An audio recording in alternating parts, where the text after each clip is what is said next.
this is Lisa from Mobile Tech Review, and today we're going to do a smackdown between, well, the two flagship products available this year. Just about every country, too, and just about every carrier. Right here we have the HTC One, beautiful anodized aluminum, big selling point there, lovely looking. And here we have the Samsung Galaxy S4, a powerful dynasty, the Galaxy Dynasty, and of course in shiny plastic, because that's what Samsung does. I'm not going to make a snarky comment about that there, but I am going to tell you that this is the hardest smackdown I've ever done, and boy, you know I've done a lot of these. These guys are really neck and neck, and we're going to look at them now. So here they are, two flagship phones. They're available now, or in the case of the Galaxy S4, will soon be, depending on your carrier, out right now in the US on AT&T and Sprint, at least in reasonable numbers. I think inventory is still pretty good on launch weekend. Both priced around the same, depending on your carrier, $199 or $249. Both just about the same size, as you can see, both running Android Jelly Bean. Slight difference in the OS version. We have 4.1.2 on the HTC One here versus 4.2.2 on the Galaxy S4, which is pretty cool. Not many phones are actually shipping with 4.2.2 beyond Nexus phones, so neat to see. So for the moment, you got the latest and greatest, but you know how it goes. If you're getting carrier-branded phones, at some point they're going to fall behind, and you're going to sit there and wait for your OS upgrades and say, well, I don't have mine yet. But for now, that is what it is. Big differences in build materials. Of course, much has been made of this, not just in reviews, but of course HTC is marketing the fact that theirs is unibody aluminum, and it sure is a nice looking phone. That's high quality right there. Single unibody piece with some polycarbonate to fill in the seams injected into the phone. Feels as beautiful as you might imagine. Nice curve here, but a little bit of a straight line with a bit of a cant on it, so it stays in the hand pretty easily. I at least find this to be a pretty comfortable phone. Also, it looks gorgeous. It's right up there with the iPhone for the ooh-ah quality factor, modern design, all that kind of stuff. 4.7-inch display, but still about the same size as the 5-inch Galaxy S4. How does Samsung do it? They are amazing. Samsung, on the other hand, here we have plastic, shiny plastic, very shiny plastic, fairly slippery plastic. The white one is not as glossy as the black one. The black one has a really interesting finish. It's like mirrored sunglasses, a very, very shiny, reflective, almost metallic finish to it. It's unusual looking. But, you know, I'm not going to pick on the plastic too much. The polycarbonate here, I think it's actually a nice looking phone. It does look a little different from the Samsung Galaxy S3 also. And they've straightened out the edges from the Galaxy S3, so you know what? The Galaxy S3 was just designed to fall out of your hand. This one here, you've got something to grab on. It's a very thin phone. It's a little thinner than the HTC because the HTC bows out a little bit in the center. My one complaint would be right here. The lens actually sticks up a little bit, so it's going to contact your desk first. It's more prone to scratching that way and picking up grime. Why am I not complaining so much about the polycarbonate here? It's really durable. I mean, I've on many Samsung phones, and you might think plastic isn't durable, but it actually is because it flexes a lot. And sure, you can scratch this if you try real hard. If you carry this with keys in your pocket, don't do that, by the way. But overall, you can drop this guy, you can abuse this guy. It stands up pretty well. Now, the HTC One, on the other hand, I have not done this, but we've already seen videos on YouTube where people have taken keys and attacked the thing. Anodized aluminum is a very hard material, so this is actually pretty impervious to damage too. However, it is metal, and like the iPhone, if you drop it on a corner, it can dent. You might ding the polished chamfer over here a bit. You know, with any phone, some damage is going to happen. So there it is. For obvious beauty, I think the HTC wins in most people's eyes, but the Samsung, well, it's actually a very attractive looking phone and thinner, and it feels nice in the hand. It's very curvy, but again, they got rid of the excessive curve on the side, so it stays in the hand a little better. Both quite a nice experience. Aesthetically, though, obviously, I think the HTC gets the win there. Now, some folks might say, who cares? You're going to keep it in the case anyway. And if you do keep it in the case, well, you know that's what you do, and you can take that for what it's worth. Me, personally, I actually carry my phones naked, all of them, even my iPhone 5, so I do appreciate the way the phone looks just as a phone. While we're talking about the overall design, one thing I want to say is the buttons on neither of these guys is perfect. Here on the HTC One, we have 2 instead of the usual 3 capacitive buttons. If you've watched my full review, you know about that already. There is no menu button here, so it's up to software to pop up a little bar over here if it's not a modern Android application that has a built-in menuing system near the top. But what's annoying about these guys is they're a little bit numb to being touched. Sometimes you touch them and they react. Sometimes they don't. Could this be fixed with a software update? Maybe it could. I don't know. But so a little bit annoying there. On the Galaxy S4, on the other hand, we have our little Invisi buttons. They show up now. Backlighting is there. They are so easy to press by accident, though, in part because they're wildly sensitive capacitive buttons. And the same thing was true of the Galaxy S3. But also, they're very close to the edge. So just by handling the phone, say you hold it like that, oh my God, I've accidentally just touched on the back button. So neither is perfect there. In terms of the actual space of the bezel, you can see side by side. I know some people have said that the HTC has a real big top and bottom bezel, in part because those boom sound speakers are taking up space. But you can see it actually has a shorter bezel than the Samsung Galaxy S4. Now, in terms of display quality, we're looking at them right now, both full HD displays. Different sort of display technology here. As you know, HTC uses Super LCD displays. They're up to Super LCD 3. Gorgeous, gorgeous display. Nice blacks, really good colors, fairly accurate colors too. Nothing is blown out of proportion there, not overly vibrant, but still pretty zingy. You can see the little boy's shirt there is quite lively colored. A bit brighter. LCDs are brighter than Super AMOLED displays. It's the nature of the display technology right now. Also, they use a little bit less power, so Samsung avoids driving this at maximum brightness. Interesting thing with the Samsung is if you run on auto bright, it's almost always going to be too dim indoors, but it'll allow for maximum brightness outdoors. If you put it on manual brightness, you're never going to get full brightness on the Samsung. Anyway, both full 1080p, still a pentile matrix on the Galaxy. And what does that mean? It means that it has an uneven subpixel arrangement, but they've evolved it quite a lot. It's really very interesting, and they've gotten those subpixels smaller, and they've changed the shapes of some of them. So the absolute resolution is actually improved over previous Super AMOLED displays. I never really used to like Super AMOLED displays. I wasn't a fan of the Galaxy S3 display at all, but this one is really lovely. I don't see any fringing around the text or any jaggies, those things that you expect from a Super AMOLED display. Really nice. The one thing about the Galaxy, say you're reading a book or you're looking at a web page with predominantly white background, black text, the whites don't get as white on the Galaxy S4. That's a weakness of Super AMOLED.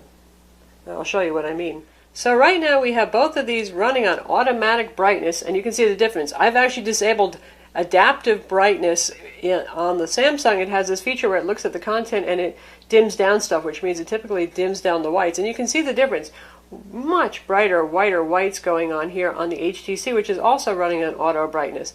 So let's disable the auto brightness and just try to max it out. As I said, you don't get maximum brightness ever unless you're out running on auto brightness and are outdoors.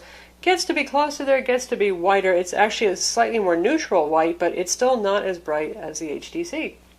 One thing that's been improved is you still get really high color saturation on Samsung's Super AMOLED display. Now there are several modes to choose from. In fact, movie mode is actually the closest to color accurate. There's another one that does Adobe full RGB as a setting.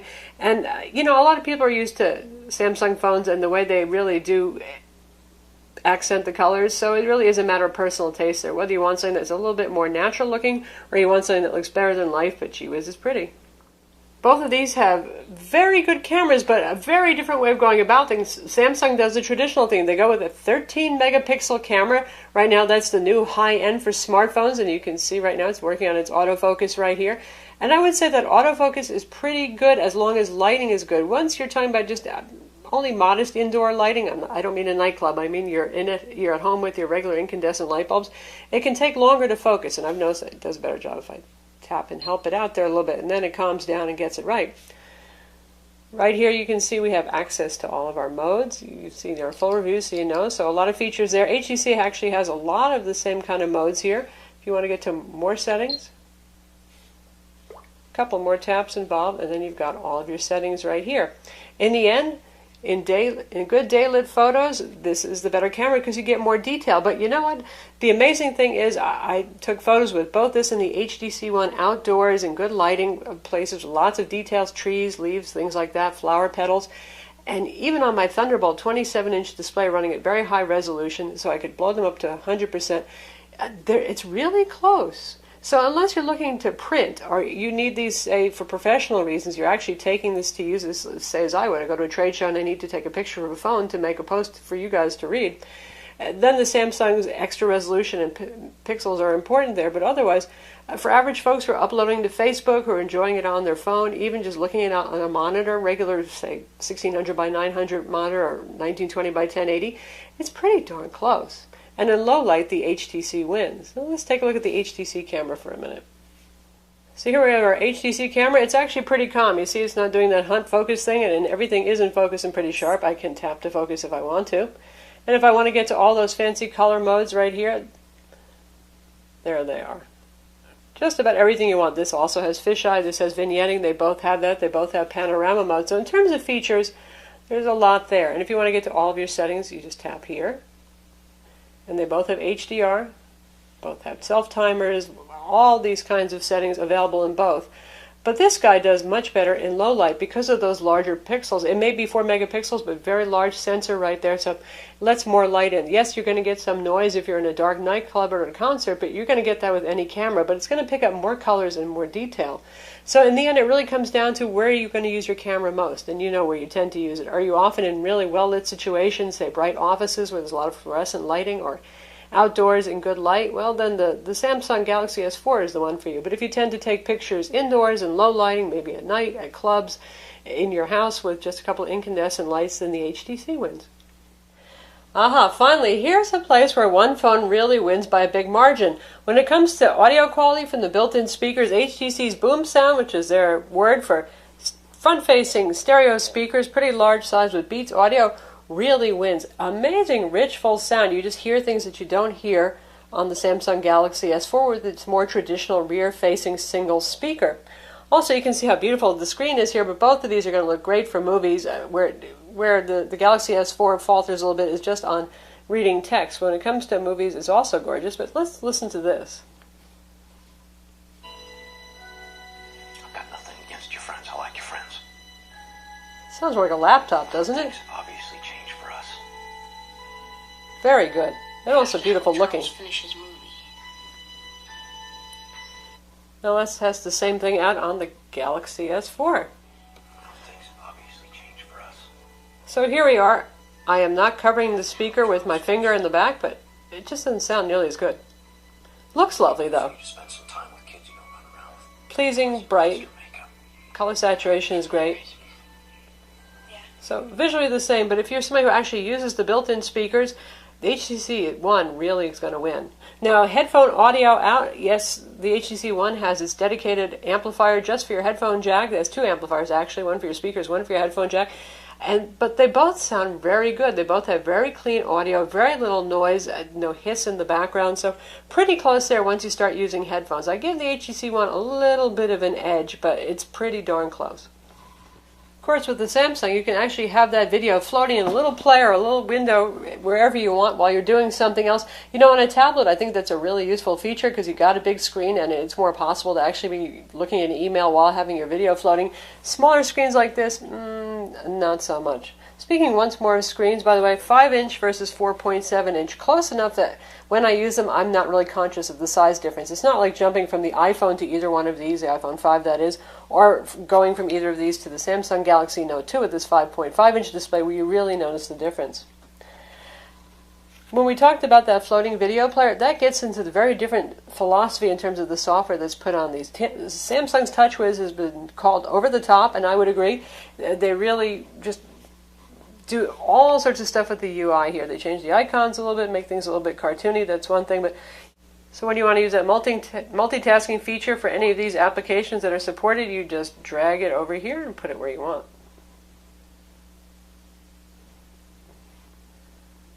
And there it is. Now, nothing like that exists on the HTC. Do you find this useful? That's up to you. That's a feature that's available right here. Of course, there's a million more features with the Samsung. We have the air gesture thing. You can flap your hand at it for certain applications only, and it will scroll back and forth. That could be images in the gallery or pages in the Internet web browser, not in the Chrome web browser, just the Internet web browser. Again, HTC, minimalism. You can wave your hand at it till the cows come home. Nothing's going to happen there. And then Samsung even has something called smart scrolling. It watches your face, and so you can, bobblehead up and down there and try to get the page to scroll, and it kind of does work, but not really very well, and in the end, it's great for loosening up your neck, and that's about it. Again, here, clean. For those of you who think the Nexus series of phones is really great, the UI hasn't been messed with much, it's just fast, it's pure, that's what you're getting right here. You can see how responsive this guy is. It's just, it doesn't slow down. It's nice.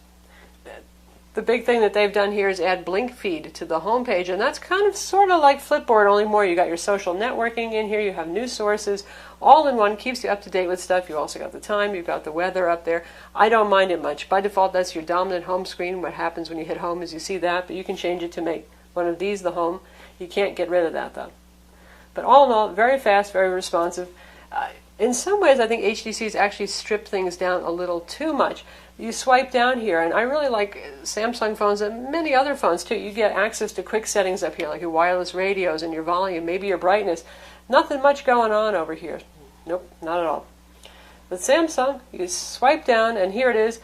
One thing that's really cool is for notifications here, you can actually categorically remove some. So say it tells you got an email. You don't want to be told about that again, but yeah, I do want to remember to set up my AV remote control. That stays there. But you can see also I've got access to a whole bunch of things. That multi-window feature that I showed you for multitasking, your mobile radios, all sorts of stuff. I find that very convenient. I don't have to put little shortcuts on my home screen to control my wireless radios or actually go down deep into settings. So that's something that I would say that's nice about TouchWiz. It also has a little sort of like create your own little scrapbook from the photos you've taken kind of application. And even if you're not using that, the funny thing is you take a bunch of pictures and it seems to be in the same location around the same time, and it just pops up out of nowhere and it says, hey, I'd like to create an album for you. And if you click OK, it shows you what it's done. So there's an awful lot running behind the scenes here, which can make, well, particularly purists a little bit worried. We all know how Windows is with a million apps running in the background and processes. That said, for us, this guy has been very responsive. Launch an application, come back home. There's no lag there. Samsung's customized calendar you can see here, which is very different from HTC's treatment of the calendar. So again, here we have software up the wazoo, so to speak, and a lot of it's useful, some of it isn't so much, but it really depends on what you like. If you're a Samsung person and you're used to this kind of software, you're going to love it. If you're somebody who loves to play with lots of features, the Samsung's going to keep you entertained a lot longer. If you're more into purity and speed and a minimalist UI, this is what you're going to have here on the HTC One. I can't say that one is better than the other because it really depends on what you want. Speaking of that AV remote, both of them have that. You can control your home theater gear using these, and they both use software based on Peel, which is a pretty good product. Amazing, given the similarity there, that they actually diverge. Both of these, I went through this setup, I told what I kind of liked, and you can see I have very different recommendations right here, and the HTC actually does a better job, because it starts out asking more of the right questions. It gives a list of about 20 TV shows and says, well, which of these do you actually like and want to watch? Here, at best, all it asks is what categories do you want. For example, news shows, talk shows, that's it, and it asks your age and your gender if you're willing to share that. And it pretty much makes some very cliche decisions based on those answers. I mean, I don't want to watch Oprah just because I'm a woman. I'm sorry, but there it is. In terms of being able to control your AV gear and running up top here on your taskbar for quick access anytime, you've got that on both of these. And once you get them customized as to what you like, well, you know, then it becomes a more even deal. And both of these have favorites and have reminders and all that kind of thing, so it makes TV watching a little bit more easy and fun. In terms of calling, you can see two somewhat different approaches to doing the same thing. Here you have your standard buttons for accessing your logs, your favorites, your contacts. Here it's a scrolling little carousel of those things right there. You got a white dialer, you got a black dialer. None of that really matters too much. Buttons are a little bit bigger on the Samsung. I think they're perfectly large enough on either of these since they're huge screen phones. Call quality on both of these, really good. Some of the best that we've heard. Incoming and outgoing voice, loud, clear, very nice, easy to understand, good dynamic range there. So pretty much a toss-up for call quality. Both of these are awesome in that respect. And they both play nicely with Bluetooth headsets and car kits in our tests as well. In terms of data speeds, we're looking at pretty much the same thing again here too. Both of these happen to be on AT&T, so we're testing them on the same network, always a good thing. In terms of data speeds, pretty similar. Samsung pulls ahead a little bit there. Again, both on AT&T's network. We're going to simultaneously run the tests, and while we're doing that, I'll tell you, reception on these is about equal. The metal on the HTC really isn't affecting reception any, and reception in terms of dB is just identical. Right now we're pulling down our cell tower here, sucking all the data, and it looks like the Samsung just wanted to pull ahead there. Isn't that interesting? I think the upload speeds picked up at the end there, maybe because this guy was done downloading. Anyway, let's look at the results we've had over the last couple of days. And you can see the Samsung tends to have a bit higher numbers. Now, all sorts of things can cause fluctuations in that, but since we've been running these side by side at the same time on the same network, I would say that Samsung always does tend to get that little extra oomph. In any case, all of these are way more bandwidth than most of us ever need. You can stream Netflix getting 7 megabit per second down. You don't really need 21. Now, if you use tethering a lot, use these as mobile Wi-Fi hotspots, then it does make a difference to a greater extent. But honestly, most people can surf on a 10 megabit connection on their laptop and feel like they're getting pretty darn good speed there.